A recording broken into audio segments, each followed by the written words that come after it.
President Trump says Ukraine is to blame for prolonging Russia's invasion, and Kash Patel's nomination to be the next director of the FBI cleared a key procedural hurdle yesterday in the Senate.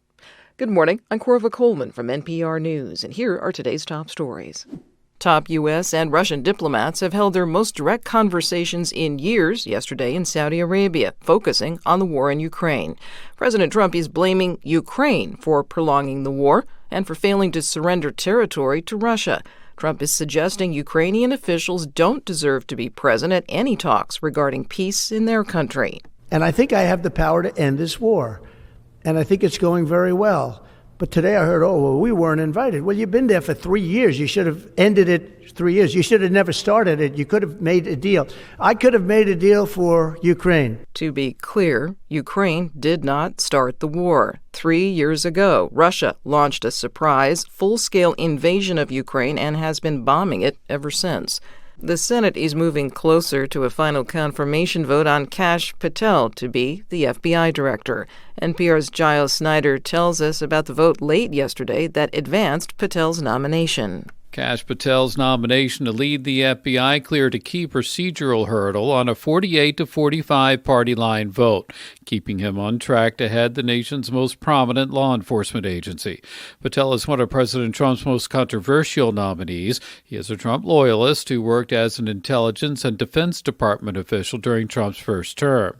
A loud critic of the FBI, Patel has proposed closing the Bureau's headquarters and turning it into a museum for the deep state. Democrats say Patel is unfit to lead the FBI. During his confirmation hearing, he sought to put to rest concerns about his independence from Trump, saying he wants to reform the FBI. A final confirmation vote is expected later this week. Giles Snyder, NPR News. A group of privacy watchdogs and unions is suing billionaire Elon Musk and his Doge entity from getting access to the private information of taxpayers at the IRS. They say this information has special privacy protections that are guaranteed under federal law. The Doge team is also said to be looking at records at the Social Security Administration. NPR's Scott Horsley says the Trump administration claims that funding there is being misspent. Fraud does happen, but the agency's own inspector general combed through 7 years of records and found less than 1% of payments were made in error. But as with tax records, Social Security has a lot of people's sensitive personal information on file, and privacy advocates recoil at the idea of Elon Musk's deputies digging through that data without a lot of guardrails. NPR's Scott Horsley reporting. President Trump has signed an executive order on in vitro fertilization, or IVF. NPR's Selena Simmons-Duffin reports the goal of the order is to lower costs for patients. In vitro fertilization, or IVF, is a process that can cost around $20,000 or more. On the campaign trail, President Trump promised that it would be free, either paid for by insurance companies or the government. On Tuesday, Trump signed an executive order that doesn't change policy right away. It asks for officials to propose policy ideas that could bring IVF costs down. His supporters praised the move, saying it was a campaign promise kept. Democratic lawmakers called it a PR stunt, since Republicans shot down laws to protect access to IVF.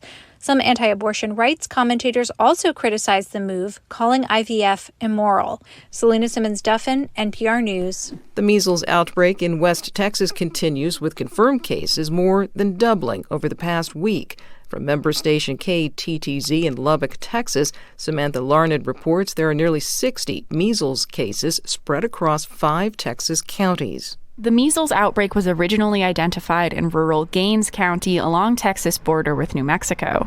Dr. Ron Cook is the public health authority with the city of Lubbock.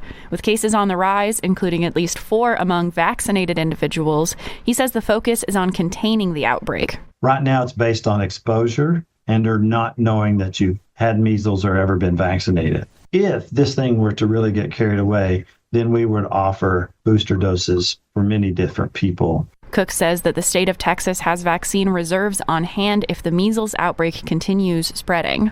For now, cases are expected to rise as more people get tested.